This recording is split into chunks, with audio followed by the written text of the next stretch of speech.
नमस्कार। एसटिभी च्याटमा यहाँलाई हार्दिक स्वागत छ। म हुँ प्रकाश गिरी। एसटिभी च्याटमा आज हामी कुराकानी गर्नेछौँ अलिकति कोरोना भाइरसको विरुद्धमा सरकार लडिरहेको, विपक्षी दलहरूले पनि साथ र समर्थन दिइरहेको यो सन्दर्भमा हामीले पुर्याउनु पर्ने सजगता, हामीले चाल्नुपर्ने कदमहरू कति पर्याप्त छन् र कति अपुग छन्। अपुग छन् भनेदेखि गर्नुपर्ने चाहिँ के? आजको अङ्कमा चाहिँ हामी सरकारको सुरुदेखि र अहिलेसम्म आम जनतादेखि सरकारसम्मको कामको अलिकति समीक्षा गर्नेछौँ र विपक्षीको भूमिकाको बारेमा पनि हामी चर्चा गर्नेछौँ। र यो कोरोना भाइरस विरुद्ध यो कुनै राजनीतिक लडाइँ होइन, यो नदेखिएको शत्रु, जसलाई अमेरिकी राष्ट्रपतिले बारम्बार भन्ने गर्दछन् कि यो नदेखिएको शत्रु हो भनेर। तर यो नदेखिएको शत्रुसँग लड्ने चाहिँ अहिले चिकित्सा कर्मीहरू नै हुन्, स्वास्थ्य कर्मीहरू नै हुन्। स्वास्थ्य कर्मीहरूको मनोबल चाहिँ सरकारले कति उच्च राख्न सकेको छ? आजको अङ्कमा हामी त्यसबारेमा पनि बढी चासो प्रकट गरेर कुराकानी गर्नेछौँ। हामीसँग आज कुराकानीको लागि पूर्व स्वास्थ्य मन्त्री र राजपाको अध्यक्ष मण्डलको संयोजक हुनुहुन्छ शरद सिंह भण्डारी। तपाईँलाई स्वागत छ। धन्यवाद। अब यो लकडाउन भएको पनि आज 27-28 दिन भएको छ। तपाईँ अघि कुरा गर्दै हुनुहुन्थ्यो कि पहिलोचोटि म निस्केँ लकडाउन पछि भनेर। एकदम म चाहिँ नि लकडाउनको इमान्दारीपूर्वक लकडाउनको चाहिँ नि नियमहरू पालना गरेर चाहिँ म घरमै लकडाउन बसेको छु। र आज चाहिँ नि अब तपाईँको इन्भिटेसन भनौँ, तपाईँको लकडाउन चाहिँ मैले तोडेँ आज, होइन? एक हिसाबले चाहिँ किनभने केही कुराहरू चाहिँ वास्तवमा चाहिँ अहिलेको अवस्थामा चाहिँ म एउटा पूर्व स्वास्थ्य मन्त्री भएको नाताले पनि केही कुरो भन्नुपर्छ जस्तो लाग्यो। त्यो घरमै बसेर नि, जस्तो अब घरमै बसिसकेपछि त अब राजनीतिक क्रियाकलापहरू अलिकति कम हुने भए, अब फोनमै हुने भए, अरू कुराहरू त हुने भए, तर फिजिकल भनौँ न सक्रियता त अलिक कम हुने भयो। घरमै बसेर चाहिँ हेर्दाखेरि चाहिँ अब टेलिभिजन हेर्नु पर्यो, पत्रपत्रिकाहरू अनलाइनहरू हेर्नु पर्यो, अरूको कुराहरू सुन्नु पर्यो भन्दाखेरि तपाईँलाई एउटा अवसर पनि भयो नि त, होइन? अलिक कुराको सुरुवात यहीँबाट गरौँ। यो अवसरमा चाहिँ आफूले गरेको काम भन्दा चाहिँ अर्काले गरेकोमा समीक्षा गर्ने मौका मिल्छ नि। सरकारको कामको समीक्षा चाहिँ तपाईँले यो बिचमा कसरी गर्नुभयो? एउटा त के भन्नु, तपाईँले भने हिसाबमा घरमा बसेर हेर्दाखेरि धेरै कुराहरूको चिन्ता छ, इन्फर्मेसनहरू छन् त्यहाँ। त्यो चाहिँ हामीले अब सुनेर देख्ने भन्दा पनि अब जे तपाईँहरूको माध्यमबाट भनौँ, विशेष गरी सञ्चार माध्यमबाट जे कुराहरू आइरहेको छ त्यो कुराले चाहिँ बढी ज्यादा छन् त्यहाँ। हामीले आफूलाई इन्फर्म भन्न ठान्ने हो र त्यसलाई फेरि हामी फिल्डमा चाहिँ त्यहाँ चाहिँ जे कुराहरू हामीले तपाईँहरूको माध्यमबाट जानिरहेका छौँ नि, सरकारका चाहिँ त्यहाँ चाहिँ अभिव्यक्तिहरू, क्रियाकलापहरू लगायतका विभिन्न जो कुराहरू भइरहेका छन् राष्ट्रिय अन्तर्राष्ट्रिय जगतमा अहिलेको स्थितिमा चाहिँ त्यहाँ, त्योसँग चाहिँ के छ भने र सरकारका नीतिहरू, सरकारका चाहिँ त्यहाँ कार्यक्रमहरू, निर्देशनहरू, यो कुरो चाहिँ नि फिल्डमा चाहिँ के भइरहेछ भने हेर्दाखेरि धेरै ठुलो ग्याप चाहिँ देखिने अवस्था अहिले हामीले देखिरहेछौँ। पहिला चाहिँ के छ भने अब एक खालको त हामी के भने निश्चित रूपमा अब वर्षौँदेखि निरन्तर सक्रियता भइरहेका हुनाले यो कता कता के हुँदैछ भने घर बस्दा फेरि दिमागी खुजिया जस्तो हो कि होइन? यद्यपि अब सम्पर्क सबै अझ बढी इन्फर्मेसन भइरहेको हुन्छ, राष्ट्रिय अन्तर्राष्ट्रिय सबै खालको इन्फर्मेसन भइरहेको हुन्छ। त्यसले एउटा त के हुन्छ भने स्टेट अफ कन्फ्युजन भइरहेको छ, कसको कुरो सुन्ने। त्यहाँ चाहिँ के छ भने अब स्वास्थ्य विज्ञहरूको एउटा खालको कुरा देखिरहेको हुन्छ, राजनीतिज्ञहरू पनि स्वास्थ्य विज्ञ भइरहेको देखिन्छ त्यहाँ, होइन? सरकारमा बसेका हरेक मानिस चाहिँ त्यहाँ चाहिँ उनलाई त्यही बारेमा जानकारी हुन्छ। हुँदा अब प्रधानमन्त्रीदेखि मन्त्रीसम्म सबै चाहिँ विज्ञ भएको जस्तो देखिन्छ। अब कसको विज्ञतामाथि चाहिँ विश्वास गर्ने नगर्ने, सुने एउटा कुरो सुनिन्छ अनि त्यसपछि तपाईँहरूले फेरि के भन्नुहुन्छ अर्को कुरा देखाउनुहुन्छ जो कुरो चाहिँ फिल्डमा छैन। त्यसले गर्दा फेरि के भन्नुहुन्छ नि एउटा एक खालको चाहिँ नि अत्यन्त भयावह चिन्ता एउटा भन्छ नि त्यहाँ, त्यो खालको चाहिँ नि सिरियस एउटा चाहिँ के भन्नुहुन्छ नि भनेको अत्यास लाग्ने खालको, अत्यास लाग्दो चिन्ता। किन अत्यास लाग्दो चिन्ता भने जस्तो मैले भने अन्य खालको प्रकोपहरू जो छन् त्यो प्रकोप भनेको चाहिँ नि थाहै हुँदैन। ती प्रकोपहरू भनेको चाहिँ नि अस्थायी हुन्छ, त्यसको असर केही समय पर्छ तर त्यसलाई तपाईँ के भन्छ म्यानेज गर्न सकिन्छ, ड्यामेजलाई कन्ट्रोल गर्न सकिन्छ। जस्तै एकछिनले मानौँ कहीँ बाढी आयो अरे, कहीँ पहिरो गयो अरे, कहीँ अग्नि पीडित भयो अरे, भुइँचालै त्यत्रो मान्छे गए, 5000 मान्छे गए, होइन? तर के छ भन्नुहुन्छ नि एकछिन भयो, त्यसको ट्रमा त धेरै मागेर। यो त अहिले कस्तो भन्छ नि के हो यो, कताबाट आउँछ, कसरी आउँछ, कसको मार्फत आउँछ, कोसँग छ भन्ने कुरो चाहिँ नि थाहा छैन। र यसपछि भयो भने के हुन्छ त त्यो पनि थाहा छैन, होइन? र सबभन्दा ठुलो के भयो हामी कल्पना गरौँ न, संसारको सबभन्दा शक्तिशाली मुलुकहरू र विशेष गरिकन हेल्थ सेक्टरमा चाहिँ अत्यन्तै भनौँ कतै कोही उपाय नलायो भने त्यो मुलुकमा गएर बाँचिन्छ कि भन्ने खालको चाहिँ सुविधा सम्पन्न मुलुकहरूमा पट्ट चाहिँ त्यहाँ चाहिँ रातारात हजारौँ मान्छे मरिराखेको, असहाय भएर मरिराखेको र त्यहाँका चाहिँ व्यवस्थापकहरू, राज्य प्रमुखहरू आँखाभरि आँसु लिएर या कुवा रोएर चाहिँ त्यहाँ बसेको अवस्था देख्दाखेरि काली लाग्छ त्यहाँ। भोलि हामी कहीँ यदि त्यो पोजिसनमा हामी पुग्यौँ भने के होला यो देशमा चाहिँ त्यहाँ भने काली लाग्छ कि छटपट लाग्छ त्यहाँ। त गर्ने के त फेरि अनि त्यस हुनाले चाहिँ के भइरहेछ भन्ने कुरामा चाहिँ नि निश्चित रूपमा चाहिँ के भने चिन्तित हुने कुरो स्वाभाविक हो। मलाई चाहिँ हरेक मान्छेको चिन्ता होला हो त्यो चिन्ता। अब जस्तो घरमै बसेर हेर्दाखेरि चाहिँ यो चिन्तालाई चाहिँ सरकारले कति दूर गर्न सकेको, सबैलाई कति आश्वस्त पार्न सकेको पाउनु। हेर्नु, सबभन्दा पहिलो कुरो के छ भन्नुहुन्छ भने अहिलेको स्थितिमा मलाई के लाग्छ भने यो सरकार या विपक्षको मामला होइन, बुझ्यो कि को सरकारमा छ, को प्रधानमन्त्री छ भन्ने सरकारको विषय होइन यो त्यहाँ। किनभने यो विषय जो छ त्यहाँ यो महामारी चाहिँ के छ भने कुनै राजनीतिक महामारी पनि होइन, यसले कुनै राजनीतिक पार्टीले चिन्दिमेलाई कुरो पनि छैन। यो सबै भनौँ मानव सभ्यता र मानव जातिको विनाश गर्न भनेर आएको यो खालको चिज हो। त्यसले गर्दा फेरि यसले के छ भने कस्ता चाहिँ नि विपक्षीहरू पनि एक ठाउँ बिर्नुपर्ने अवस्था भइराखेको हुन्छ भने अहिलेको स्थितिमा हामी यसरी हेर्दैनौँ। हाम्रो आँखामा अहिले चाहिँ त्यहाँ चाहिँ सरकार र विपक्षीको चस्मा छैन। तपाईँले हेर्दाखेरि विपक्षीको चस्माले हेर्नु म हेर्दिन्छु तिन चाहिँ मैले हेर्दिनँ, म अरूलाई पनि हेर्न आग्रह गर्दिनँ। तर के छ भन्नुहुन्छ भने एउटै नाउँमा सबै बसेपछि त्यो नाउँ डुब्ला भन्ने चिन्ता त सबलाई स्वाभाविक हुने हो त्यहाँ।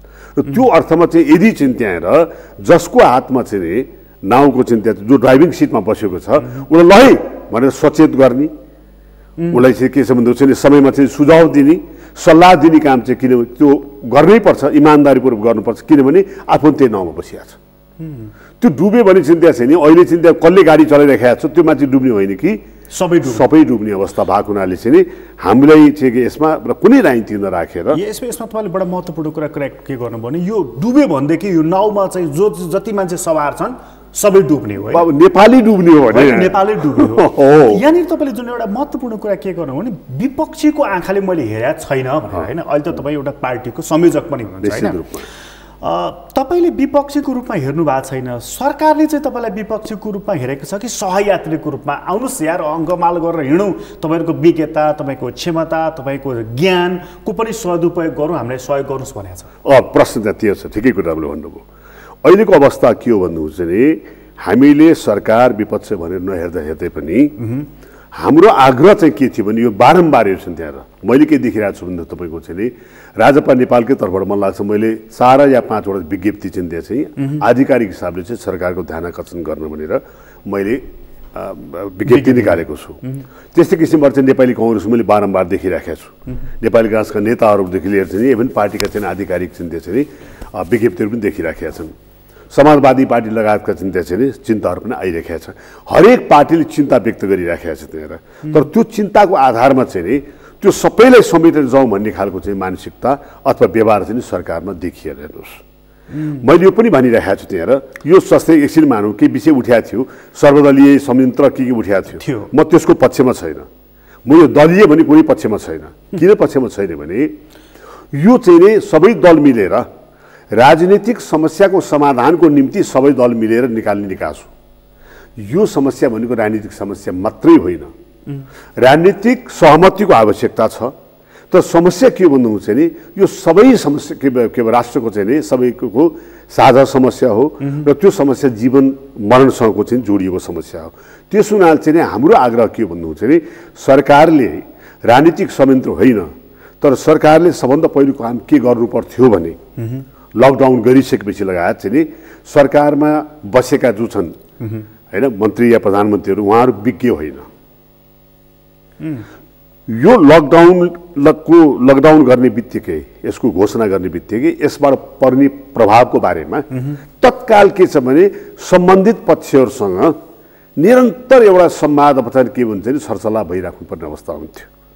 फर इक्जाम्पल लकडाउनको लगत्तै पछाडि इमिडिएट त्यसको असर के पर्दैछ र त्यसको चाहिँ दूरगामी असर के पर्दछ, लकडाउनको तत्कालको अवस्था असर के पर्यो भन्ने कुरो चाहिँ नि जसको समयमै व्यवस्थापन नभएको हुनाले अहिले हरेक दिन तपाईँले देखिराख्नु भएको छ हैन हजारौं मानिसहरू छन् त्यहाँ के छ भन्नुहुन्छ नि उपत्यका छोडेर होस् या विभिन्न सहर छोडेर होस् आफ्नो गाउँ जानको लागि चाहिँ त्यहाँ चाहिँ यति कष्टकर अवस्थामा चाहिँ गुजिरहेका छन् कि मलाई लाग्छ देख्ने मान्छे हरेकको आँखामा आँसु हुन्छ लाग्छ हुँदा हुँदा सर्वोच्चले एउटा भनौँ फैसलै गर्नुपर्ने अवस्था बन्यो किन भयो त त्यहाँ किनभने त्यो समयमा बुद्धि पुगेन लकडाउन हुन्छ लकडाउन पछि त्यहाँ तत्कालको लागि ठिक छ ल हप्ता 10 दिन भन्ने कुरो चाहिँ मान्छेले जो हो गर्लान् तर तपाईले फेरि सर्वदलीय संयन्त्र चाहिँ जरुरी छैन भन्नुभयो मतलब अनि फेरि सबैको सहकार्य जरुरी छ भन्दै हुनुहुन्छ जस्तो मैले सर्वदलीय संयन्त्र जस्तै दलको कुरा हाल्नु थियो जस्तै एकछिन मान मेरो भनाइ पुरो के भने यसको मतलब चाहिँ सर्वदलीय दलको मात्रै चाहिँ होइन भन्ने म तपाईलाई यसैमा स्पष्ट पार्न चाहन्छु जस्तो मैले एकछिन के भने यो कुरो मैले आज होइन कि यो कुरो चाहिँ मैले जुन बेलामा चाहिँ कोरोनाको बारेमा चिन्ता चाहिँ चीनबाट जब वुहानबाट सुरु भएपछि जब यसको बारेमा चाहिँ विश्वव्यापी चाहिँ जब लहर सुरु हुन थालेपछि त्यहाँबाट चाहिँ तत्कालीन त्यो अवस्थामा पार्लियामेन्ट अन नै थियो र त्यति बेला चाहिँ हाम्रो नेपाली कङ्ग्रेसका एकजना मित्रले चिन्ता चाहिँ के भने तपाईँको प्रस्ताव ल्याउनु भएको थियो त्यहाँ उसको बारे सङ्कल्प प्रस्तावको बारेमा मैले पनि भाग लिँदै मैले के कुराहरू राखेका थिएँ र मैले के भनेको थिएँ भन्दा चाहिँ त्यति बेला चाहिँ सबभन्दा पहिलो कुरो त मैले स्वास्थ्य मन्त्रीलाई चाहिँ सुझाव दिएको थिएँ त्यति बेला चाहिँ कुनै विरोध होइन कि सम्भावित कुरालाई यसरी हेर्न सकिन्छ यसरी हेर्नुहोस् भने मैले सल्लाह दिएको थिएँ सरकारलाई र मेरो दुईटा मुख्य सल्लाह थियो एउटा कुरो के थियो भने यो चाहिँ स्वास्थ्यसँग सम्बन्धित विषय भएको नाताले पहिलो चरणमा जति स्वास्थ्य कर्मीहरू हामीसँग छन् त्यो सबैलाई चुस्त दुरुस्त राखेर उनीहरूलाई यसको बारेमा ओरिएन्टेसन गरेर व्यापक गाउँ स्तरसम्म चाहिँ हामीले यसको बारेमा अवेरनेस लिएर जाने त्यो भने मतलब के भने करिब करिब हाम्रो स्वास्थ्य कार्यकर्ताहरू स्वास्थ्यका कर्मचारी लगायतका स्वयंसेवक लगायत तिनी ग्रामीण स्वास्थ्य कार्यकर्ता र चाहिँ स्वयंसेविकाहरू हैन इभन त्यो चाहिँ के भन्छ तपाईँको चाहिँ यो प्रसुतिका दिन तालिम प्राप्त गरेका चाहिँ महिलाहरू प्रत्येक वडामा छन् प्रत्येक गाउँमा छन् त्यहाँ त्यो हामीले माथिदेखि तलसम्म त्यो सबैलाई चाहिँ एक ढिक्का पारेर चाहिँ त्यहाँबाट चाहिँ हामीले इमिडिएटली अवेरनेसको प्रोग्राम ल्याउनुपर्छ है भन्ने खालको एउटा चाहिँ सुझाव थियो त्यहाँ हैन त्यो त्यति बेला गरिदिएपछि त्यहाँ चाहिँ हामी मलाई लाग्छ धेरै अवेरनेसको स्थिति भइसक्यो हुन्थ्यो अगाडि चाहिँ आखिर त्यही कुरो चाहिँ के भने 3 हप्तापछि गत चाहिँ के भने यो सरकारले चाहिँ स्वास्थ्य स्वयंसेविकाहरूलाई पनि प्रयोग गर्ने अनि सहयोग गर्ने के भन्ने कुरो लिएर आएको छ त्यहाँ त्यो 3 हप्तासम्म के हेरेर बसिरहेको थियो अर्को कुरो तपाईँ के छ भन्नुहुन्छ भने अनि मैले अर्को एउटा के सल्लाह दिएको थिएँ भन्नुहुन्छ भने यसबाट पर्ने कुन कुन क्षेत्रमा प्रभाव पर्दछ यसबाट चाहिँ त्यहाँ उद्योग वाणिज्य क्षेत्रमा के प्रभाव पर्छ श्रमिकहरूमा के प्रभाव पर्छ मजदुरहरूलाई के प्रभाव पर्छ किसानहरूलाई के प्रभाव पर्छ टुरिज्म सेक्टरमा के प्रभाव पर्छ यो सबै प्रभाव पर्ने ठाउँहरू जो छन् यिनका चाहिँ प्रतिनिधिमूलक संस्थाहरूलाई चिन्तेर इमिडिएटली उहाँहरूसँग के छ भन्नुहुन्छ नि एउटा कोअर्डिनेसन कमिटी जस्तो बनाएर तत्तक मन्त्रालयले तत्तक चाहिँ क्षेत्रसँग इमिडिएटली छलफल चाल्नु सुरु गर्नुहोस् है अब यो लकडाउन भएपछि अब त्यसपछि यसको प्रभाव के त ल मानव महिना दिनपछि मानव 2 महिनापछि मानव 3 महिनापछि यो लकडाउन हामीले हुने भएपछि त्यहाँबाट यसले व्यापारको अवस्था के पुर्याउँछ यसले उद्योगहरूलाई कति असर पार्दछ ब्याङ्किङ सेक्टरमा के हुन्छ यसको चाहिँ अहिले जो तपाईँको चाहिँ यो तपाईँ चाहिँ सेयर बजारको स्थिति के हुन्छ त्यो त के भने त्यो विषयको विशेषज्ञहरूसँग त्यो विषयसँग प्रत्यक्ष सम्बन्धित चाहिँ सरोकारवालाहरूसँग र त्यो विषयका चाहिँ एक्सपर्टिजहरूसँग म त्यो नभएको कुरा के देखिरहेको छ अहिले भने तपाईँहरूको सञ्चार माध्यमबाट चाहिँ विभिन्न खालका चाहिँ त्यहाँ विज्ञ र विशेषज्ञहरूको हामी कुरो सुनिरहेका छौँ कि होइन त्यो सुन्ने कुरो कसलाई उनले जुन भनिराखेका छन् त्यो सुन्ने कसले यदि मानौँ उद्योग वाणिज्य क्षेत्रमा पर्ने प्रभावमा उद्योग वाणिज्य क्षेत्रका चाहिँ उद्योग वाणिज्य सङ्घदेखि लिएर विभिन्न चाहिँ त्यहाँ त्यो छात्र सङ्गठनभित्र बसेका सङ्घहरू होइन सिएनआईदेखि लिएर चाहिँ त्यहाँ साना उद्योग छन् के छन् विभिन्न सङ्घ संस्थाहरूका प्रतिनिधिहरू त्यसपछि नेपाल सरकारका उद्योग क्षेत्र हेर्ने उद्योग वाणिज्य क्षेत्र हेर्ने मान्छेहरू त्यसपछि उद्योग वाणिज्य क्षेत्रका चाहिँ स्वतन्त्र विज्ञहरू यसलाई ल्याएर एउटा चाहिँ एकछिन मानौँ कोअर्डिनेसन कमिटी जस्तो बनायो भने डे टु डे छलफल हुन्थ्यो अब के गर्ने अब सरकारले के गर्ने उद्योग वाणिज्यले के गर्ने भनेको विज्ञहरूको एउटा कमिटी भनौँ न फेरि त्यो पनि के भने एउटै छाता भन्दा पनि पहिले के भन्नुहुन्छ भने सेक्टोरल हिसाब किताबबाटै टुरिज्म सेक्टरमा पर्ने उद्योग क्षेत्रमा पर्ने जस्तो अहिले एकछिन हेर्नु न मन्त्रीज्यूहरूको कुरा हेर्दा फेरि चिन्थे 2-3 जना मन्त्रीहरू चाहिँ खुब दिनरात काम गर्नुपर्ने अवस्था भइरहेछ बाँकी आइडियल बसेको देखिन्छ आइडियल बस्ने अवस्था होइन नि सबै मन्त्रालय त असर परेको छ नि त त्यहाँ त त्यो जोसँग असर परेको छ त्यो उनले पनि आफ्नो होमवर्क गर्दै जानु पर्यो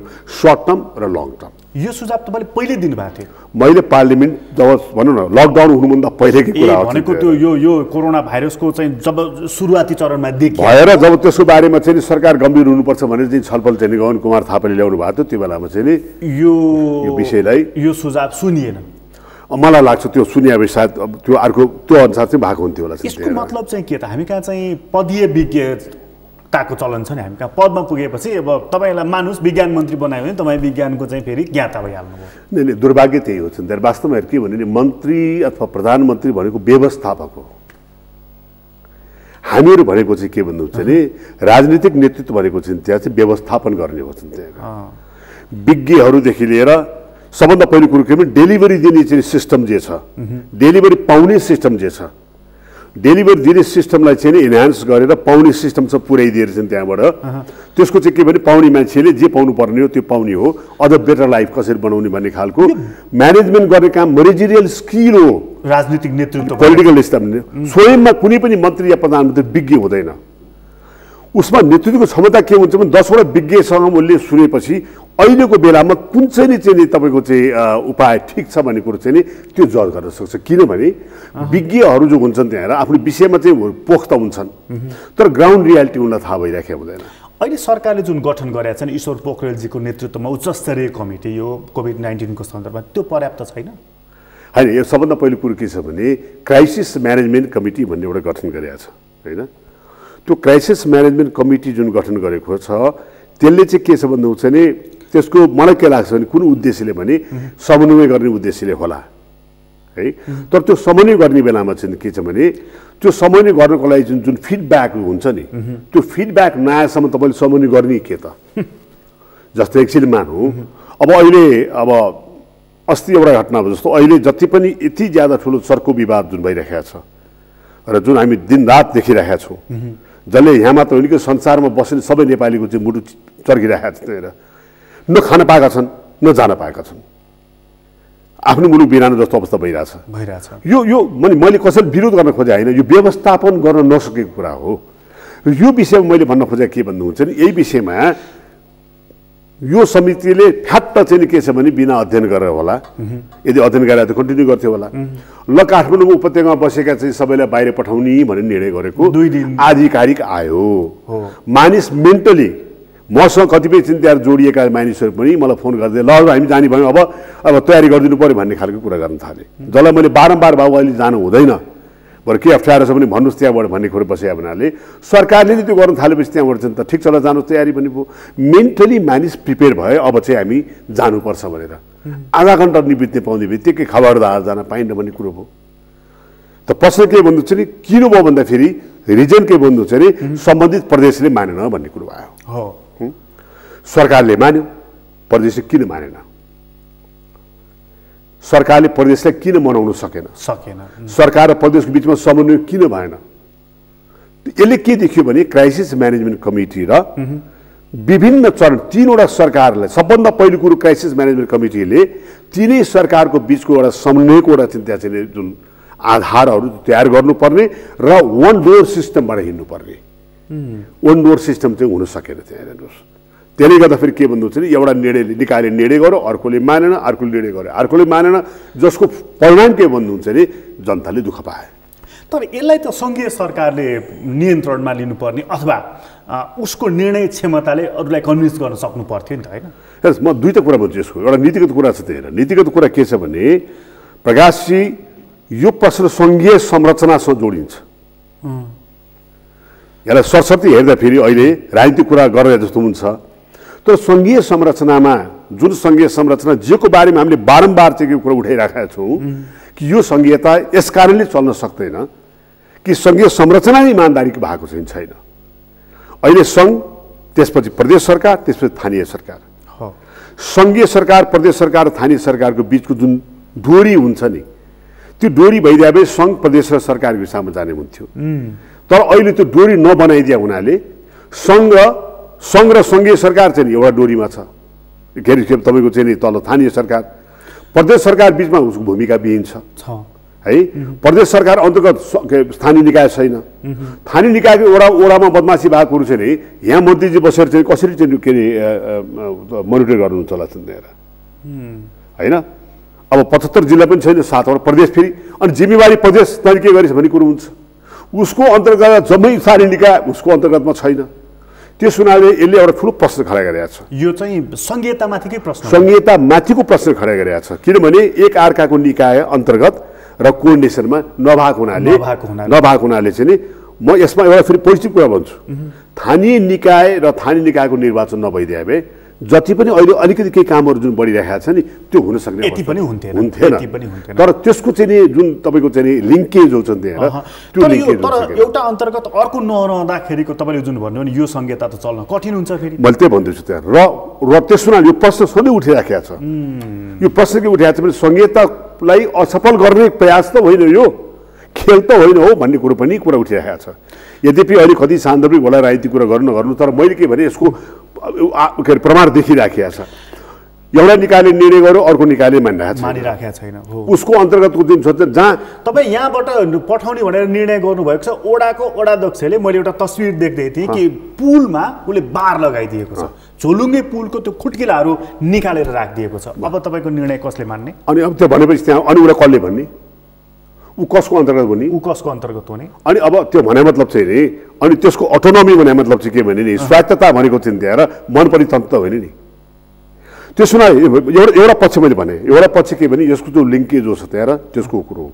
अर्को पक्ष के भन्दा हुन्छ नि CCRC जो भन्छन् अहिले के भन्नु तपाईँको चाहिँ नि क्राइसिस म्यानेजमेन्ट जुन कमिटी बनाएको छ त्यहाँ र अब क्राइसिस म्यानेजमेन्ट कमिटीले सबभन्दा पहिलो कुरो के भने उसको चाहिँ तल उसका अङ्ग प्रत्यङ्गहरू चाहिँ नवावस्थामा छन् त्यहाँ र नीतिगत हिसाबले जे जति गरे पनि त्यो लागू गर्ने कसले त हुँदाखेरि जस्तै मानौँ अहिले सङ्घमा क्राइसिस म्यानेजमेन्ट कमिटी भने साथसाथै प्रदेशमा पनि क्राइसिस म्यानेजमेन्ट समिति र लोकल बडीमा पनि त्यो चिज भइदिएबाट लिङ्केज हुन्थ्यो त्यहाँ चाहिँ एकअर्काको इन्फर्मेसनको चाहिँ ओहोरदोहोर हुन्थ्यो त्यहाँ र जस्तो अहिले एकछिन मानौँ न कतिपय प्रदेशहरू चाहिँ एउटा थर्मोमिटर नभएर बसिरहेको छन्। तर फेरि प्रधानमन्त्रीले मुख्यमन्त्रीहरूसँग डाइरेक्ट भिडियो कन्फरेन्स मार्फत कुराकानी गरिराख्नु भएको छ र यो कुराकानी मार्फत समस्याहरू हल गर्नको लागि सहज भयो भनेर उहाँहरू भनिराख्नु भएको छ। त्यसमा किन बनाएको कमिटी? जब उहाँ प्रत्यक्ष मुख्यमन्त्रीसँग सिधै कुरा गरेर भने चाहिँ कमिटीको के आवश्यकता भयो? फेरि कमिटीको के काम भयो? या त प्रधानमन्त्री स्वयं उहाँको अध्यक्षतामा यो कमिटी भइदिए भए र मुख्यमन्त्रीको कमिटी भइदिए भए चाहिँ त्यसपछि त्यहाँबाट चाहिँ त्यो कमिटी भने के हो त? फेरि किन चाहियो कमिटी?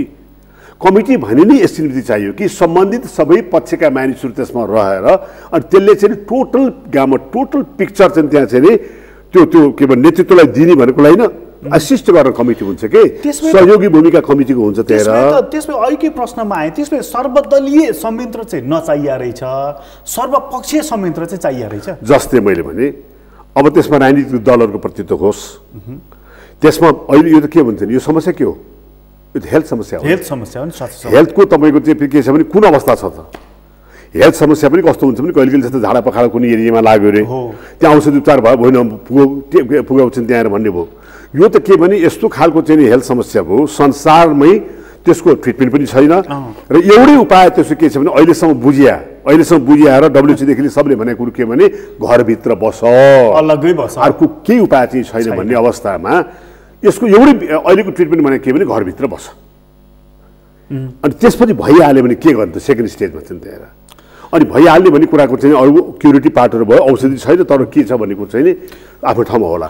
तर मैले भन्नु खोजेँ के भने हेल्थ इस्यु भने जस्तो तपाईँ यो कुरा त बुझेँ मैले, सर्वपक्षीय कुरा त बुझेँ मैले, विज्ञताको किन चाहिँदो रहेछ जस्तो यही कुरा माने हो भनेदेखि पनि तपाईँले सुरुमै भन्नुभयो भने जस्तो सरकारसँग कति स्वास्थ्यकर्मी चिकित्सक आदि इत्यादि छन् त्यसलाई परिचालन गर, पहिला डाटा निकाल परिचालन गर भनेर सुझाव दिएको भनेर त्यही कुरा माने हुन्थ्यो भनेदेखि हिजो डाक्टर शेरबहादुर पुनलाई तिमी टेकुमा होइन मन्त्रालयमा आऊ भनेर किन भन्थ्यो होला त? मैले के भन्न खोजेँ भने हेर्नुहोस् अब सरकारको अब उसका आफ्ना आन्तरिक कर्मचारीलाई कसरी हेर्छ हेर्दैन उनको कुरा हो त्यहाँ। तर कुरो के हुन्छ भने यस्तो बेलामा चाहिँ त्यहाँ यस्तो बेलामा कतिपय यो सार्वजनिक चासोको विषय भयो र सबैको चाहिँ कन्सर्नको विषय, यो सरकारको मात्र विषय होइन भएन भने त्यसैले मैले भन्न खोजिरहेको के भने कोही अमुक डाक्टर कहाँ छ के छ उसको प्रमोसन के भन्ने या सर्वा भन्ने कुरो सरकारको नितान्त मामला होला। तर केही विषयहरू जस्तो अहिले एकछिनले मानव चाहिँ मुटु विशेषज्ञलाई कहाँ लगेर राख्छ भन्ने कुरो चाहिँ त्यो कसैले चाँचो विषय होइन। तर जसको विषयमा तपाईँले कुरा गर्नुभयो सुकराज ट्रपिकल हस्पिटल जो अहिले डाइरेक्टली पहिलो चाहिँ के छ भने चाहिँ ठोकिने ठाउँ छ र त्यहाँ बसेर काम गरिरहेका मानिसलाई चाहिँ त्यहाँ होइन जबसम्म त्यो विषयको प्रतिकूल हुने कुरा कुरो भन्यो कि असर पर्ने उनले कुनै असर पर्ने भने त्यो चाहिँ अक्षम्य अपराध हो फेरि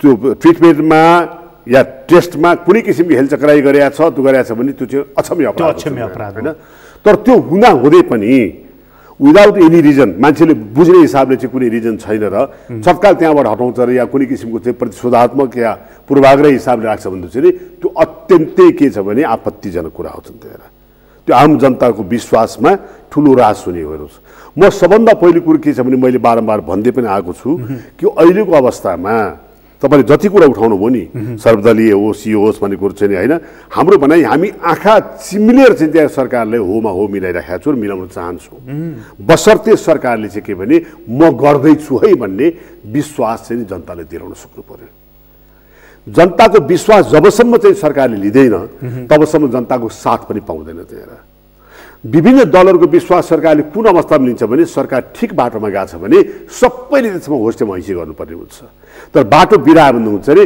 गलत बाटोमा सबैले ठेल्ने भने मतलब त आफू पनि सिद्धिने हो नि अहिले सरकारले बाटो बिराएको छ कि छैन जस्तो म तपाईँलाई दुई तीनवटा कुरा गर्छु जस्तो लकडाउन भएको 6औं दिनमा नेपाल एयरलाइन्स चाहिँ उड्यो चीनमा सामान लिनको लागि तपाईँले जुन मैले पहिल्यै संसदमा भनेको थिएँ भन्नुभयो सरकारको तयारीको कुरा गर्दैछु म लकडाउनको 6औं दिनमा सामान लिनु गयो 22 टन ल्याउँछु भनेको 12 टन लिएर आयो अहिले उसले चाहिँ त्यो पिपीदेखि लिएर दुनियाँ चिजहरू दिन सकिरहेको छैन डक्टरहरू कराइराखेका छन् त्यो ल्याएको सामानको एउटा गुणस्तरीयतामाथि पनि प्रश्न उठ्यो मूल्यमाथि पनि प्रश्न उठ्यो र त्यो लगेको विमानमा पनि कमिसनका कुराहरू उठे तपाईहरु चुप बस्नुभयो विपक्षी प्रकाशजी यो विषयमा मलाई लाग्छ के भने हामीले त आधिकारिक हिसाबले जस्तै मन राजपा नेपालको तर्फबाट मैले विज्ञप्ति नै जारी गरेँ स्वास्थ्य सामग्रीमा भएका अनियमितताहरूको बारेमा हैन जनताले थाहा पाउनु पर्छ भने मैले भने थिएँ हैन मैले अहिले पनि भने थिएँ कि सरकारलाई ग्रिल गर्ने अथवा सरकारलाई विरोध गर्ने हिसाब किताबबाट इभन कतिपय जायज मुद्दाहरूमा पनि हामीले के भने सरकार हतोत्साहित नहोस् भन्ने हिसाब किताबबाट हामीले पोजिटिभली प्रश्न उठाउन खोजेका होछन् त्यहाँ तर मैले भन्न खोजेको के भने अहिलेको बेला मानौ यस्ता कतिपय विषयहरू छन् विषय जति कोट्याउनु भएको छन् त्यहाँ लकडाउनदेखि लिएर यतापट्टिको जति पनि विषयहरू छन् यो सबै विषयलाई मुद्दा बनाउने हो भने मुद्दा बनाउने भन्नुहुन्छ भने अब अहिले धेरै ठुलो समस्या नेपालमा मुलुकमा भइसकेको हुन्थ्यो तर त्यसले के हुन्थ्यो भन्नुहुन्छ भने जे चिज आइराखेको छ नि त्यसबाट अलिकति हामी चिन्ता अलिकति डाइभर्ट हुने बित्तिकै त्यसले फेरि के छ भने सबैलाई गाँचिदिन्थ्यो त्यो मुद्दालाई मुद्दा बनाइदिया भएदेखि चाहिँ सरकार चाहिँ कमजोर हुन्थ्यो अनि कमजोर भन्दा पनि के भने त्यतै जान्थ्यो नि जिन्दाज के छ भन्नुहुन्छ नि मुद्दामै जान्थ्यो सरकार डिफेन्ड गर्ने हिसाबमा जान्थ्यो अपोजिसन गर्ने हिसाबले जान्थ्यो भनेको तपाईँले जानी बुझिकन न तर भने के भने यसलाई हामीले के भनेको छौँ भाषा भने यसलाई थाँती राखेका छौँ यो सङ्कटको बेलामा सङ्कटसँगै जुझ्ने भनेर तपाईँले थाती राख्नु मैले यो कुरा माने हिजोकै दिनमा हिजो शनिबार भुटानबाट एउटा विमान आयो जम्मा 2 जना नागरिक रहेछन् नेपालमा भुटानी नागरिक ती 2 जनालाई लिनको लागि भुटानबाट चार्टर्ड प्लेन आयो हेर्नुहोस् त राज्यको दायित्व भनेको कत्रो हुँदो रहेछ हाम्रो युएईबाट बाबा हामी फर्किन्छौँ पैसा तिर्छौँ विमान पठाइदेऊ गएको छैन मलेसियाबाट मानिसहरू भनिरहेका छन् बाबा हामी फर्कन चाहन्छौँ हामी बेरोजगारी भयौँ काम छैन खानेकुरा छैन पठाइएको छैन भारतबाट सिमानामा आएर बसेका छन् बाबा कम्तीमा हाम्रो भूमिमा टेक्न त देऊ बरु तिमीले भनेको शर्त मान्छौ गरिएको छैन यहाँबाट काठमाडौँबाट र उपत्यकादेखि अन्य ठाउँबाट पनि गाउँ गाउँमा मान्छे गएका छन् बाबा हामीलाई गाउँ जान देऊ भनेका छन् कुनै विमान कुनै त्यहाँ त विमान चाहिएन त्यहाँ त थोत्रो ट्रक भए पनि हुन्छ नि त त्यो पनि गरिएको छैन यो हो के यो सरकारले त देखेन तपाईहरुले देख्नु पर्दैन प्रकाश त्यही कुरा मैले भन्न खोजेको के भने यो सबै विषय तपाईले अहिले चाहिँ विदेशका विषय कुरा उठाउनु भयो त्यो त वास्तवमा परकै कुरा हो त्यहाँ आफ्नै राजधानीबाट रातारात हिँडेर जाने मानिसहरू यदि रातारात हिँडेर गएका छन् गाउँमा पुगेका छन् यदि उनीहरू चाहिँ कोरोनाको चाहिँ नि हैन संक्रमण बोकेर हिँडेका छन् भने त्यो त गाडीबाट गए पनि हिँडेर गए पनि आखिर त त्यो पुग्ने सँगै गयो अब त्यसलाई म्यानेज गर्न सक्ने हैन अवस्था चाहिँ नि यहाँ देखिएन भने बाहिरको कुरा त सरकारको बारेमा पुरै छोडिदिउँ त्यहाँ मैले भन्न खोजेको के भन्नु छ भने हामीले निरन्तर रूपमा दबाब भने त तपाईँहरूको मार्फत त भन्ने हो दबाब भने त अहिलेको स्थितिमा गएर बालवटा घेर्न जाने अवस्था त छैन उपयुक्त पनि भएन त्यो चिन्ताएर होइन। अब अहिलेको स्थितिमा जस्तै के हुन्छ नि केही मानिसहरूले म देखिरहेको छु 2 दिनदेखि चाहिँ नि राजनीतिकरण गर्ने हिसाब किताबबाट ल सर्वदलीय सरकार बन्दैछ अरे होइन सरकारमा चाहिँ के राजपा जाँदैछ अरे भन्ने खालको प्रचार पनि गरिरहेको छ आइरहेको छ होइन। मलाई के भन्छ नि असाध्यै यो पनि यसलाई पनि यो दुष्प्रचार भन्छु म कि त्यहाँ के मैले यो काम कुरो एकातिर कुम्लो बोकेर कुनै थिमीतिर भन्ने हिसाबमा यो विषयवस्तु नै हुन सक्दैन अहिलेको बेलामा सरकार परिवर्तन फल्ना चिल्ना उहाँहरूको आफ्नो भित्र के लडाइँ होला त्यो थाहा छैन हामीलाई चिन्ताएर। किन थाहा छैन भने यो लडाइँमा अल्मलियो भन्नुहुन्छ नि जे लडाइँ लड्नुहोस् नि त्यो लडाइँ त पछाडि पर्न जान्छ। तर पनि हामीले बारम्बार सुन्नुहोस् तपाईँले भने हिसाबमा हामीले ध्यान आकर्षण गर्न खोजेको के हो भने यो व्यवस्थापन अहिले पनि मैले भने नि लकडाउन गर्नुभन्दा पहिलेको जे व्यवस्थापन थियो के असर हुनसक्छ भन्ने कुरामा पहिले मैले भनेको नि हप्ता 10 दिन पछि लगत्तै मान्छेले चाहिँ खानेको समस्या पर्छ त्यसलाई के गर्ने भन्ने कुरामा चाहिँ केही भएन। तपाईँहरूको प्रभावकारी दबाब भइदिए भए सरकारले सुन्थ्यो कि होइन प्रभावकारी दबाब गर्ने कसरी त भन्नुहोस् न। प्रभावकारी दबाब भने त हामीले बोल्ने न हो प्रधानमन्त्रीलाई फोन हामीले बोल्ने हो त भएन नि भनेर भन्न सक्नुहुन्थ्यो। अब यस्तो छ अब व्यक्तिगत हिसाबले कसलाई कहाँ फोन गरियो भनियो बेग्लै कुरा हो त्यहाँ हामीले भन्ने त पब्लिकली हो नि। मैले सुन्नुहोस् न हामीले भने प्रधानमन्त्रीलाई पनि भन्नुभयो। अब प्रधानमन्त्रीदेखि लिएर के अरे क्राइसिस म्यानेजमेन्टदेखि लिएर सबैलाई चाहिँ के सम्बन्ध हुन्छ नि जुन हिसाबले चाहिँ भन्नुपर्ने सुनाउनु पर्ने कुराहरू हामीले सुनाएको छन् र त्यो फेरि त्यसरी मैले भने लुकेरबार कानमा सुना पनि होइन हामीले पब्लिकली नै बारम्बार चाहिँ उहाँहरूलाई लागेको रहेछ शरद सिंह भण्डारी अहिले घरमा बसेर जान्ने हुने कुनै बेला स्वास्थ्य मन्त्री भएको अहिले ठुलो पल्टिने भन्ने उहाँहरूलाई त्यस्तो घमण्ड रहेछ। म त्यसरी त्यो घमण्ड यदि छ भने पनि नहोस् भने म हात जोडेर भन्छु त्यहाँ किनभने अहिले कसैले घमण्ड देखाउने दम्म देखाउने बेला चाहिँ छैन। प्रकाशजी के छ भन्नुहुन्छ मैले 2 जोडको तपाईँलाई भनेको थिएँ त्यहाँ जस्तो अहिले समयको कुरा तपाईँले उठाउनु भयो नि त्यहाँ अहिले राज्य सरकारसँग होइन वैदेशिक रोजगारको कोषको जो छ त्यहाँ त्यो यति ठुलो रकम छ त्यहाँ चाहिँ त्यो रकम यस्तो बेलामा प्रयोग गर्न सकिन्छ। रकम भनेर पनि कोष खडा गरिएको छ त होइन राहत रकमको कोष जुन खडा गरिएको छ त्यो कोषको चाहिँ नि वास्तवमा सदुपयोग सही भइदिए भए मान्छेले त्यसमा चाहिँ अझ थपे गर्थे। तपाईँ हेर्नु सरकारप्रतिको अविश्वासले के गर्छ भन्नुहुन्छ अरे जब यस्तो बेलामा सबभन्दा पहिलो कुरो तपाईँ सरकारले काम गरोस् नगरोस् सरकारले एउटा पहिले काम गर्न आवश्यक छ त्यो चाहिँ सरकारले जनताको विश्वास जित्ने कि सरकार आफ्नो साधन स्रोत जति कमी भए पनि न्यूनतम भए पनि साधन स्रोतलाई सदुपयोग गरिराखेको छ र म्याक्सिमम प्रयास गरेको छ भन्ने कुरो त्यति मात्रै विश्वास सरकारले जित्न सक्यो भने चाहिँ मलाई लाग्छ लडाइँ जित्न सकिन्छ र ती सरकार चुकेको छ। तपाईँले जति घटना कुराहरू गर्नुभयो आर्थिक चाहिँ तपाईँ विचलन कुराहरूदेखि लिएर अनियमितताका कुरादेखि लिएर यो कुरा त यति व्यापक रूपमा आइसक्यो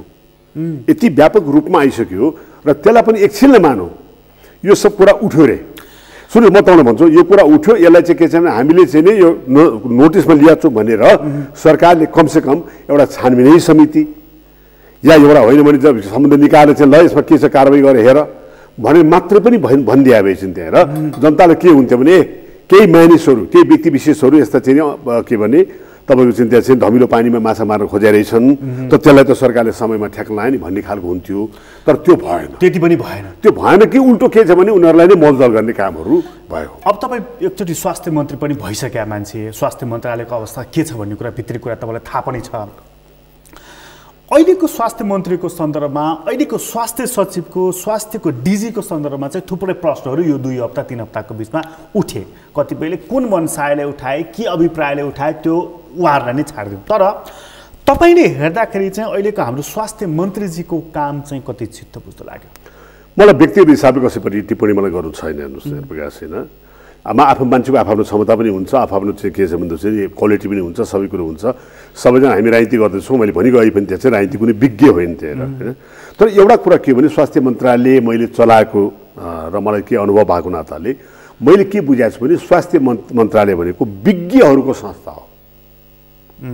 त्यो विज्ञहरूको संस्था हो। त्यहाँ मिनिमम मान्छे पनि त्यो प्रशासनका मान्छे धेरै कम छन्।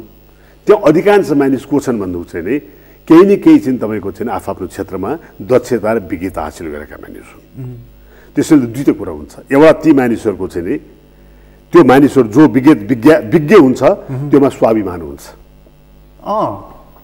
त्यो स्वाभिमानको सम्मान र कदर नगरे भने चाहिँ तपाईँले सहयोग पाउनुहुन्न। सबभन्दा पहिलो कुरो त्यो सेल्फ स्टिम हुन्छ एउटा चिन्ता होइन। अब हामी त के भने नपढाइमा लेख्ने मान्छे पनि मन्त्री हुन्छ सब कुरो हुन्छ त्यहाँ तर ऊ त के भने त्यो क्षेत्रमा विशेष मान्छे पनि त्यो एउटा विज्ञ र विशेषज्ञलाई चाहिँ नि यदि हामीले सम्मान दिन सकेनौँ भने उसले उसको ज्ञान हामीलाई किन दिन्छ? स्वास्थ्य मन्त्रालय चलाउने मानिसले सबभन्दा पहिले के बुझ्नुपर्छ भने त्यो टेक्नोक्राट्सहरूको एउटा चाहिँ नि विशिष्ट संस्था हो र त्यसैले त्यो संस्थामा बुद्धि विवेक उनको हो, हामीले त्यसलाई प्रयोग गर्ने हो। तर आफ्नै बुद्धि विवेकले म प्रयोग गर्छु भन्दा फेरि अब एकछिनले मानुहुन्छ नि त्यहाँ चाहिँ नि व्यक्ति विशेष कुरो नगरौँ। एउटा एसएलसी पास गरे मान्छेलाई भोलिदेखि तपाईँको चाहिँ पिएचडी गरे मान्छेले चाहिँ त्यहाँ चाहिँ उसले भनेको कुरो मान्नुपर्ने भयो भने त त्यो मान्छे त मरे जस्तो भइहाल्छ नि। स्वाभाविक कुरा हो नि त्यहाँ होइन। त्यसैले मैले राजनीतिक नेतृत्वलाई उनले मान्ने कारण के हो भने मैले भनिगएँ व्यवस्थापक हो। जस्तो अहिले एकछिनले मानौँ न, अहिले अब रिसर्च काउन्सिल छ, त हेल्थ रिसर्च काउन्सिल छ।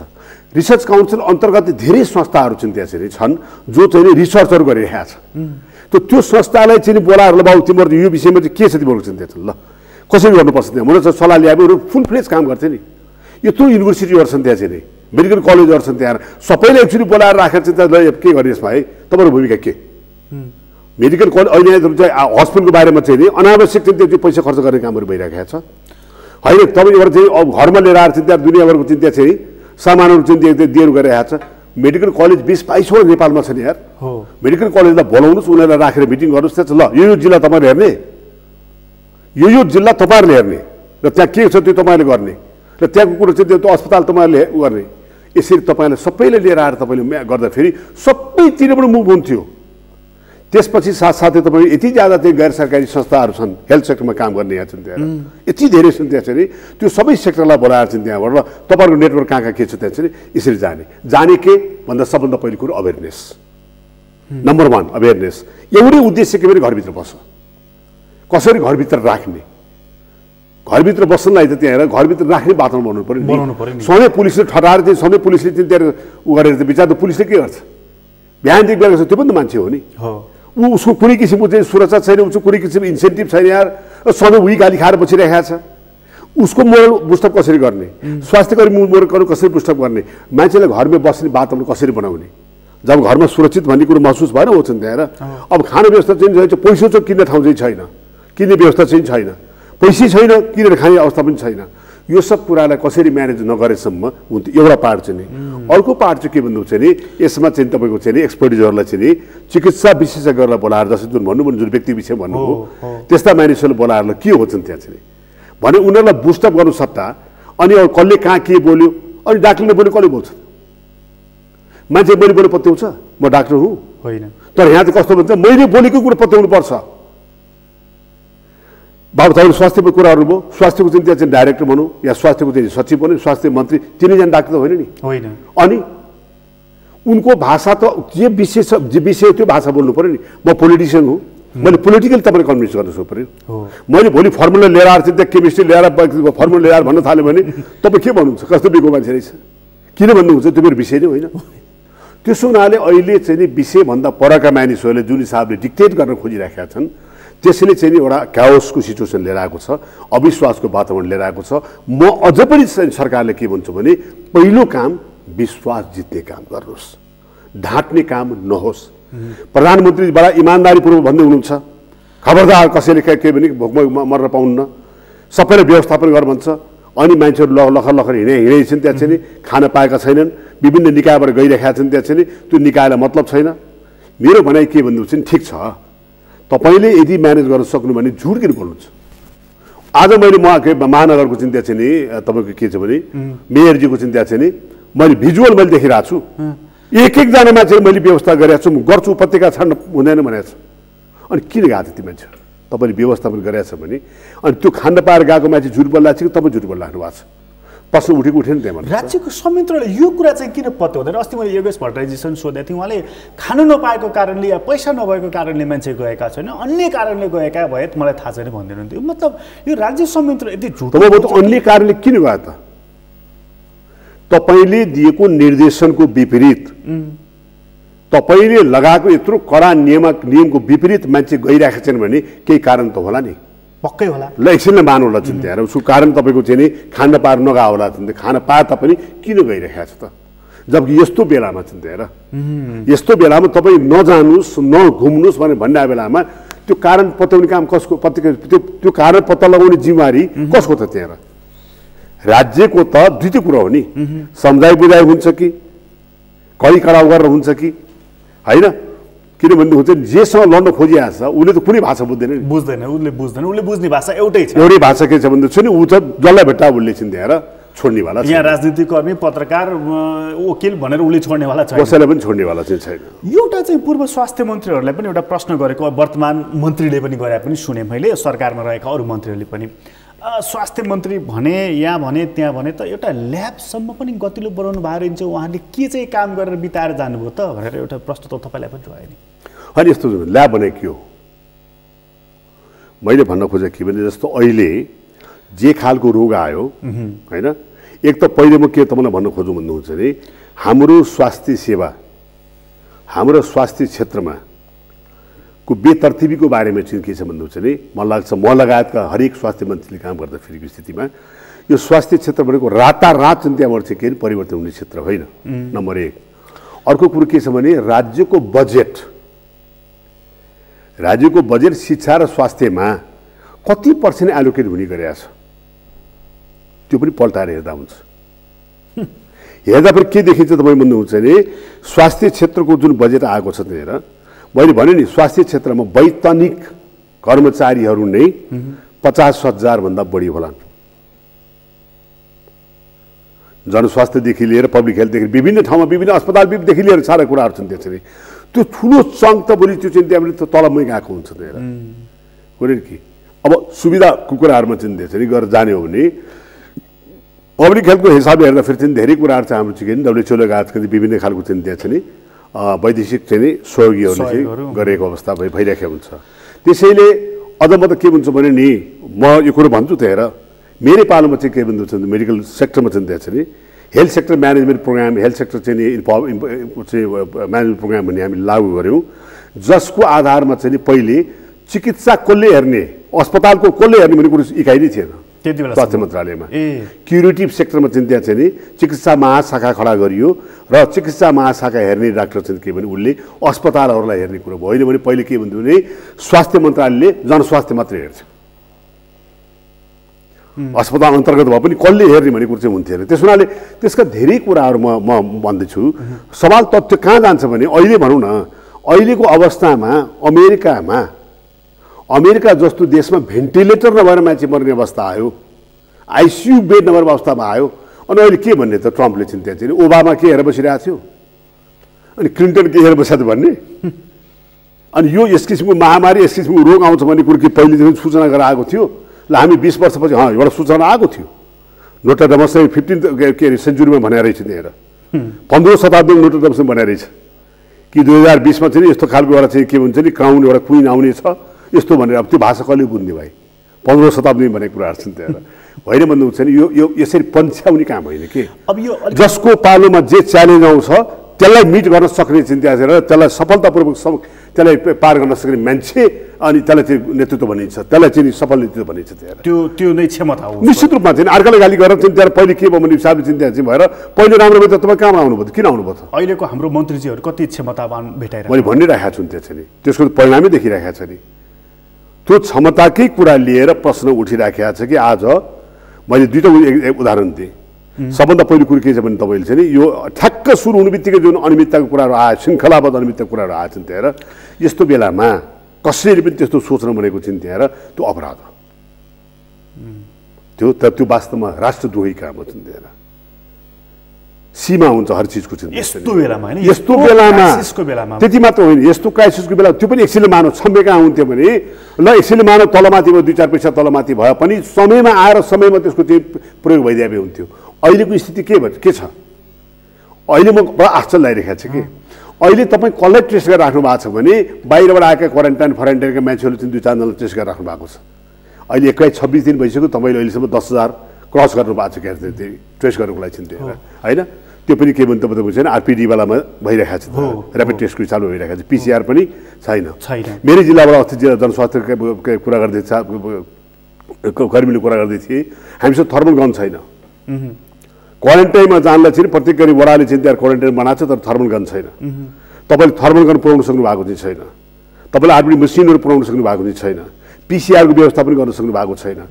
त्यो त्यति बेला एक्चुअली मानव त्यो समय म एकैछिन टुङ्ग्याउँछु त्यो समयलाई त्यो कति पैसा र के बदमासी भन्नु होइन त्यो समय जुन घर्क्यो त्यो समय कसरी ल्याउने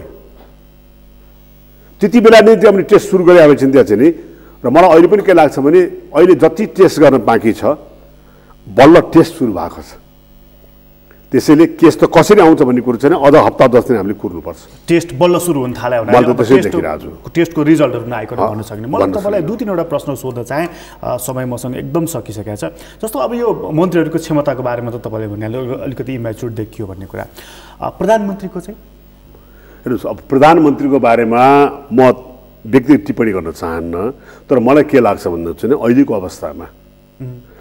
अहिलेको अवस्थामा प्रधानमन्त्री हरेक चिजबाट इन्फर्म हुनुपर्छ सबभन्दा पहिलो कुरो यो कस्तो लडाइँ हो भने यो लडाइँमा कमान्डर इन चिफ चाहिँ रात दिन खट्ने कमान्डर इन चिफ हुनुपर्छ र प्रत्येक तपाईँको बटालियनको चिन्ता चाहिँ इन एन्ड आउट चाहिँ थाहा हुनुपर्छ त्यहाँ हेर्नुहोस् राजनीतिक नेतृत्व भनेको कुरो के हुन्छ भने र नेतृत्वको चाहिँ सफलता भनेको कुरो के हुन्छ भने जसलाई जति ज्यादा चाहिँ रियल ग्राउन्ड इन्फर्मेसन थाहा हुन्छ त्यसले त्यति सही निर्णय गर्छ त्यो त्यति सफल पनि हुन्छ हैन त्यो सही निर्णय हुने पनि सफल भइगयो नि तर म एकछिन मानियो कोठाभित्र बसेर अनि तपाईँकै भरमा अर्को भरमा सुन्या भरमा मैले के कुरा निर्णय गरेँ भन्नु चाहिँ नि त्यो सुनेको भरमा निर्णय गरेको कुरा चाहिँ कसको निम्ति हुन्छ भने जसले मलाई सुनायो त्यसको निम्ति हुन्छ भ्रममा पर्यो नेचुरली हुन्छ नि त्यहाँ नि तपाईँ ग्राउन्ड रियालिटी भने तपाईँले पहिले देख्नु भएको छ पहिले इतिहास हेरेर पढ्ने बेलामा सफल बादशाहहरू सफल सम्राटहरू के गर्थे भने भेष बदलेर आम जनता बिचमा गएर के छ जनता भन्ने कुरो थाहा हुन्थ्यो त किन रियालिटी बुझ्नको लागि मैले यदि सुने मैले पनि पढाएको भने मेरो पनि अब भनौँ न एन्सेस्टरले कुराकानी गर्दाखेरि इभन हामीकै यही पनि राजा महेन्द्रको कुरा गर्दाखेरि कहिले के भन्छन् भने त्यो कुन चाहिँ कपाल काट्ने नाइ उसको मान्छे हुन्थ्यो अरे कुन चाहिँ त्यो गाडी चलाउने ड्राइभर पनि उसको मान्छे हुन्थ्यो अरे अनि त्यो मान्छे डाइरेक्टली उसका पुग्थ्यो कुरो चिन्ताएर अनि उनीहरूलाई के भने ग्रासरुट के छ भने थाहा हुन्थ्यो भने लेम्यानबाट इन्फर्मेसन सबभन्दा पहिलो कुरो जबसम्म तपाईँले स्थितिको सही वास्तविक तपाईँको चाहिँ इन्फर्मेसन जानकारी हुँदैन तपाईँ सही निर्णय गर्न सक्दैन सही निर्णय गर्न सकेन भने चाहिँ तपाईँ सफल हुन सक्दैन प्रधानमन्त्री आज यो वास्तविक सूचनाबाट पर म त त्यही देखिरहेको छु किनभने उहाँको जे जति अभिव्यक्तिहरू आइरहेका छन् जे जति उनको कुराहरू आइरहेका छ त्यो बुझ्दा फेरि के बुझिन्छ भने या त उहाँलाई थाहै छैन या थाहा छ भन्नुहुन्छ भने उहाँले त्यसलाई पचाउन खोजिराख्नु भएको छ जो क्षम्य होइन फेरि अर्को अघि तपाईँले यो कुरालाई अहिले यो बेला नकुबेला भन्नुभयो भन्न चाहिँ तर चर्चा बाहिर के पनि आइरहेको छ भने तपाईँहरू पनि सरकारमा प्रवेश गर्ने सर्वदलीय सरकारको कुरा रामचन्द्र पौडेलले पनि ल्याइराखेको हिसाबले चाहिँ सरकारको स्वास्थ्य गडबडी हुँदैछ कोरोना स्वास्थ्यसँगै भनेर यो कति सत्य यो स्वास्थ्य गडबड गर्ने खोज्ने मान्छेको आफू नै स्वास्थ्य गडबड हुन्छ हेर्नुहोस् म के भन्छु भने यो अत्यन्तै चाहिँ अहिले बेमौसम बाजा हो यो यस्तो बेलामा यस्तो कुरा गर्नु पनि हुँदैन अहिलेको बेलामा सरकारलाई कति सक्षम बनाउने कति यसलाई चाहिँ बरु गर्ने सुन्दैन भने ठोक्ने सुन्दैन भने कराउने कान फोड्ने गरेर कराउने तर अहिलेको बेलामा विकल्प खोज्ने काम गर्नु हुँदैन अब रहेको कुरो के भने स्वयं सरकारले यो चाहिँ नि कुनै पार्टीको मामला होइन यो राजनीतिक पक्ष विपक्षको मामला होइन हैन यो चाहिँ के छ भन्दा चाहिँ एउटा मात्रै सरकारको दायित्व जिम्मेवारी पनि होइन यो सबै मिलेर गर्नुपर्छ भन्ने हिसाबले यदि त्यति ठुलो छाती बनाएर त्यति ठुलो चाहिँ के छ भने तपाईँ चाहिँ रियलाइजेसन महसुस गरेर सबैलाई समेट्ने हिसाब किताब अगाडि बढ्न छ र समयको माग त्यो हुन्छ भने सबैको सहयोगको आवश्यकता पर्ने अवस्थामा अहिले सहयोग गरिरहेका छन् नि यसरी सहयोग लिनको लागि त किन सरकारमा जानु पर्छ हामी बाहिर बसेर पनि हामीले हिजो पनि सरकारले सहयोग गरेका छौँ नि यो सरकार बन्ने बित्तिकै राजपा नेपालले त 1 वर्ष तपाईँको सरकारमा नगएर बाहिरबाटै समर्थन गरेको छ नि तर जे विषयमा समर्थन गऱ्यौँ हामीले जुन कन्डिसनमा समर्थन गर्यो त्यो इमान्दार भएन सरकार अनि हामीले समर्थन फिर्ता लियौँ तर आज पनि के छ भन्नुहुन्छ भने हाम्रो कुनै राजनीतिक आग्रह छैन हाम्रो कुनै राजनीतिक कन्डिसन छैन तर यदि सरकारले यो महसुस गर्छ भने सम्पूर्ण मुलुकलाई एक ढिक्का पार्ने सबैलाई समेटेर चाहिँ त्यहाँ यो लडाइँ लड्ने र त्यसमा चाहिँ के छ भने सबै खालका मान्छेहरूले चाहिँ त्यहाँ लिएर जाने हो भन्नुहुन्छ भने सरकार त्यस्तो कुरा लिएर अगाडि बढ्नु पर्यो सरकार त्यस किसिमले अगाडि बढ्छ भन्नुहुन्छ भने हामी सरकारलाई हर सम्भव सहयोग गर्न तयार हुन्छौँ तर अहिले सरकार बनाउने मन्त्री बन्ने मन्त्रीमण्डल बन्ने उनको आफ्नो चाहिँ आन्तरिक व्यवस्थापनलाई बलियो बनाउने उनको पावर इक्वेसन यस्ता कुरामा राजपा पटक्कै इन्ट्रेस्टेड छैन। तपाईँहरूको प्रचण्डजीसँग संवाद भएको, शेरबहादुर देउवा पनि यसमा सहभागी भएको भन्ने कुरा पनि बाहिर चर्चा, यो सब कुरा गलत कुरा आउँछन्। त्यो चाहिँ हामी यस्तो विषयमा मैले भनिगएँ नि, यस्तो विषयमा हामीले कस्तो चर्चा पनि गरेका छैन र यस्तो विषयमा चर्चा गर्नुपर्ने आवश्यकता पनि छैन। र मलाई के लाग्छ भने कसैले पनि यो अहिलेको बेलामा चाहिँ त्यहाँ चाहिँ त्यो पनि फेरि धमिलो पानीमा माछा मारे जस्तो हुन्छ। त्यसमा सरकारले सुन्दैन भने सुन्ने गरी भन्ने, मान्दैन भने अझ दबाब दिने, तर काम चाहिँ यसैलाई लाउने। अब अर्को विकल्पै छैन त्यहाँ। अर्को विकल्प खोज्नु भनेको मतलब चाहिँ के भने, अर्को विकल्प खोज्नु भनेको मतलब चाहिँ यसले कहाँ कहाँ असर पार्छ त भन्नुहोस् न। अहिलेको संविधानले बहुदलीय व्यवस्थामा सर्वशक्तिमान चाहिँ पार्टीको रूपमा चाहिँ नि 2/3 करिब बहुमत भएको सरकार आएको छ। त्यो सरकारलाई डिस्प्ले हटाउने या सरकारलाई हटाउने उपाय भनेको चाहिँ त्यहाँ पार्लियामेन्ट बाहेक केही पनि छैन। अर्को उपायबाट हटाउनु खोज्ने भन्छ त्यसले मैले भनिगएँ। अर्को उपायबाट खोज्ने भएपछि गैर संवैधानिक हुन्छ र गैर संवैधानिक उपायबाट सरकार हट्नुपर्ने अवस्था भयो भने अनि संविधान कहाँ गर्ने फेरि।